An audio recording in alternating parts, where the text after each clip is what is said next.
My name's Stephen Mead, and I am CEO and founder of Big Bamboo LLC. And I think the question I get asked all the time, or I ask people as well, what's the number one question in a startup or a business you should ask yourself? And I get questions and answers like, oh, how are you going to make money?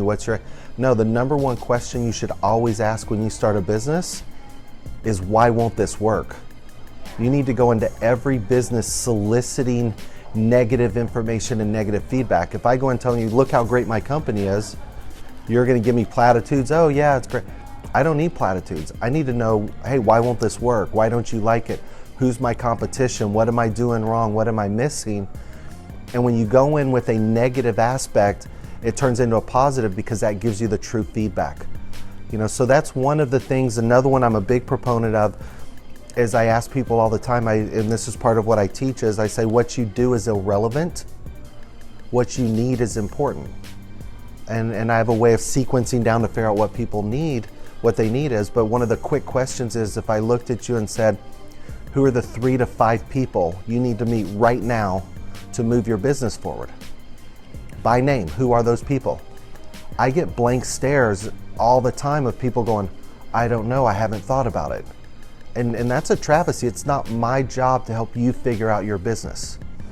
So figuring out who your 5 people are and how you get to those 5 critical people is a really important step in business. And that's a lot of what I teach, is some of that critical thinking of how to get down to those names, how to identify people, and then most importantly, how to leverage your network to get introductions to the people that you want to go meet and add value to.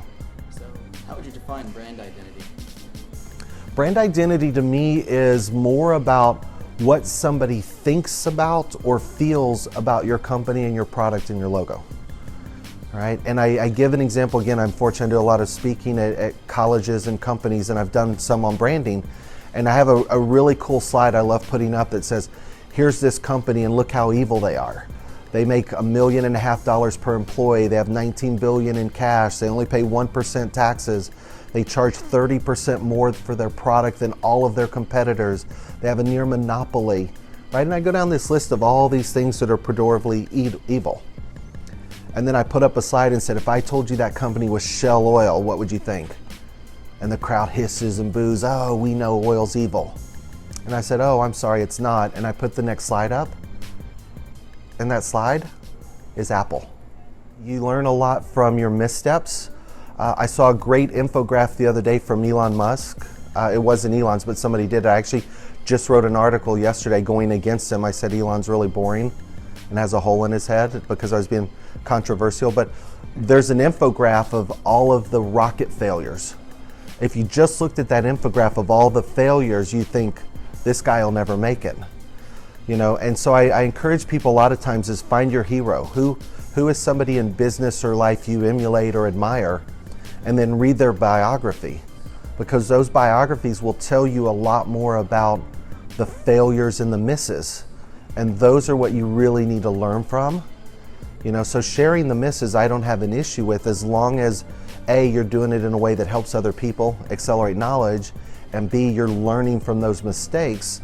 So you try and not make them again, and then you can help other people not make the same mistakes. 99% of the things you worry about never happen, so why worry?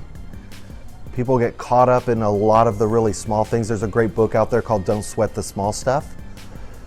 So not trying to get caught up in small pedantic things that can't be controlled, not trying to get emotional about things, taking a more long-term holistic view.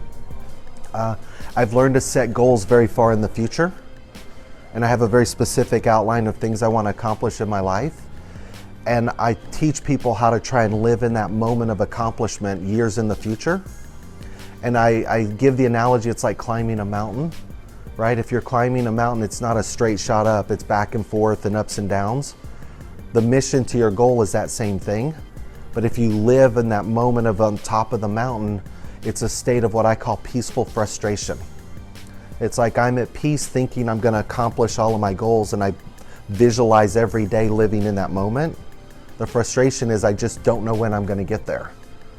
But it's like climbing a mountain. Every day you just keep trudging along towards a goal, but having a very specific outline of a defined goal helps you move along because you don't get caught up in the little turns and switchbacks and hitches along the way. It's just one step in the journey to where you're already living.